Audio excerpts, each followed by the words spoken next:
I think there's a big stereotype around farmers where you have to almost be, you know, the man of the family. You can't open up, you have to stick to yourself, when it's not the case. You need to be vulnerable, you do need to open up, and you do need to get your voice heard.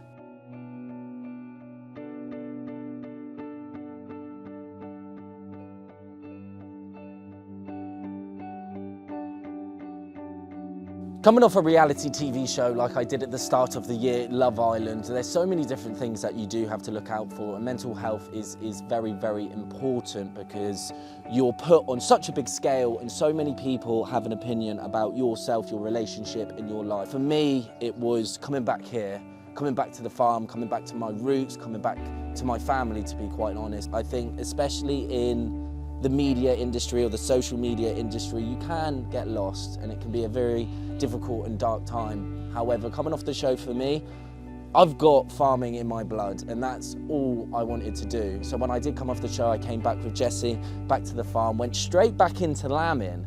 Crazy, it was the biggest shock I think I've ever had of relaxing for 2 months in a South African villa to coming home and then the next day my dad going, get on your wellies, you know, we're lambing, you haven't got time to mess about or anything like that, but you don't understand how much good that actually did do for me. I think within the farming industry, there does need to be a lot more support. I think back British farming is really, really key when you do go into a supermarket and you can pay a little bit extra to back a British farmer.